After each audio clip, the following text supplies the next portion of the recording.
Okay, so for the spotlight installation on Wizard of Oz on our lighting kit, I had some questions about installing each specific set of spotlights, and there are 4 different sets of spotlights.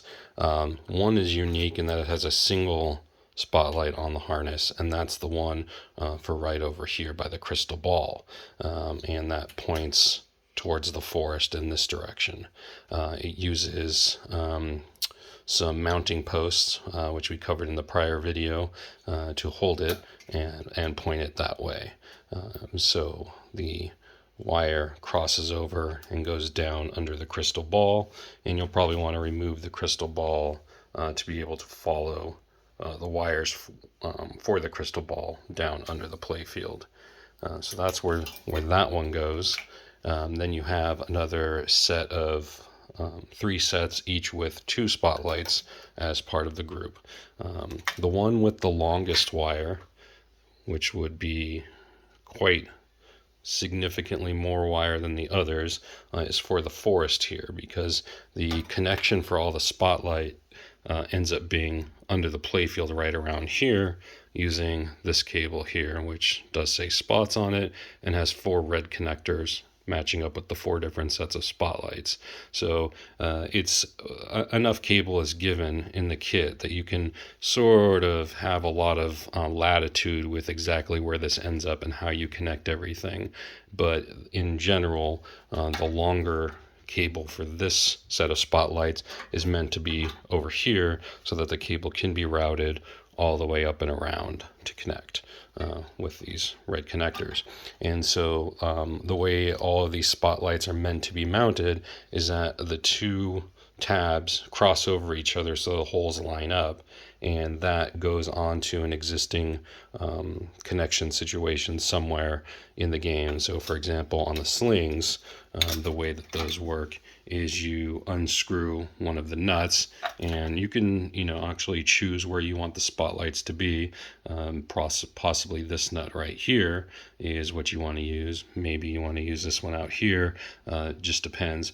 And so you'll unscrew the nut, put the little mounting post that we provide, and then these 2 are meant to sort of have the wires bent. You can sort of see how I'm bending them so they both point in the same direction, and then you just push them together to cross over those 2 points. That set goes on top of the little mounting post, and then the nut goes right back on top of that. And then you can adjust them to be in which specific direction you want. You can point them in opposite directions, however you want them to be, and then you just tighten down that nut. The wires for the sling spotlights are going to sort of just wrap around the back of the slings and go down through the holes in the playfield. And you can see there are 3 different holes you could choose from here. Generally, I like to use the one with the switch in it, and you're going to go behind this way. Obviously, you want to keep it out of the place where the ball is going to drop down, and then you're just going to go right behind the switch. You don't want to be touching the switch. You don't want to be in between the blade of the switch and the backing of the switch. You can see the blade here, and then the backing of it is behind there. You want to make sure that the wire is clear of everything, and so you can just fish it down in there. You can probably do it with this all on, maybe even using a zip tie as a leader. So you just tape the zip tie to the wire and then fish the zip tie back down and through, and then just take it off once you fished it through. That's probably one of the easiest options. You may be able to do it without the zip tie. I think I had no problems doing that. So basically, you're just taking this red connector here, and depending on where you're going, you're just fishing it through over the rubber and then down into the hole where the switch is. So that's that connection.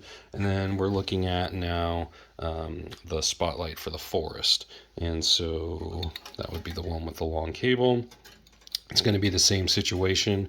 You're going to want to bring these 2 together and overlap them, and then they are meant to sit somewhere around here, depending on where you want them lighting up. You can have them both pointed this way, maybe this way, but you'll just take off the nut that exists here currently, put on our little mounting post, and then pop those on top of it.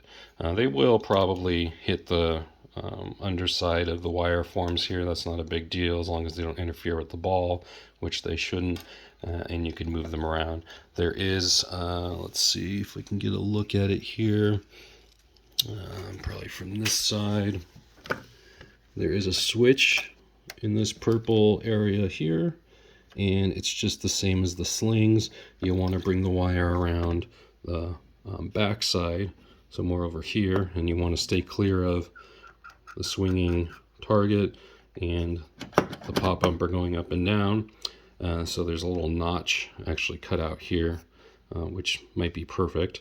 And you bring the wires down through there, and then just again behind the switch without interfering with the switch at all. And you'll just run all the wires, I think as we showed, but I'll give a preview of that in just 1 second here. So presumably you have all the spotlights installed, the wires are run for the different areas, and they're just hanging down through the playfield. So now looking at underneath on the playfield, you can identify the different areas where the wires are going to come through. So for example, here is the sling on the left side of the playfield. This is the center kicker, and then there's the 2 switches. So your wire would be presumably coming up through here. Same thing on the other side, hard to see. And then over here, you'll have, depending on where you run the wires and where you want your stuff coming out, you'll have 2 different sets of wires, one for the forest and one for the crystal ball coming up through here. So if we look on the top side, here's the crystal ball, here's the wire for the crystal ball, and it comes out right here. So you'd have one of your wires coming up through here. And then if we look at the forest one, it's just to the right of that, which is this switch right here. And so you'd have a wire coming up through there. So the long set of wires, let's see, the long set of red and black wires that you're going to have for the spotlights are going to have the single connector on one end, and that's going to start in the cabinet down here somewhere, wherever you mounted the little power supply connector, which does plug into this 4-pin JST or Molex connector down here. You're going to run that all the way back up the side of the cabinet and eventually up through this loom here, or just on the outside of it. But you can take off all the zip ties and run it through the middle. And then you're just going to want to run it up through wiring harnesses. And you know, it'd be nice you just zip tie it along here to keep it all together. And then it's going to end up somewhere up here. That's where the 4 plugs are going to be, somewhere around here. And that gives you easy access to the 2 that come from the slingshots. Slings, you just put those into these connectors and then bring the other ones from this side and do the same thing, sort of bring them up along here, zip tie them with the rest of the wiring harness and connect them all up here, gather everything up nicely and zip tie it, and you're good to go.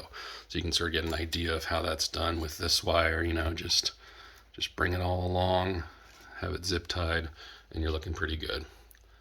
So that's how the spotlights get installed. If you have any questions, just let us know.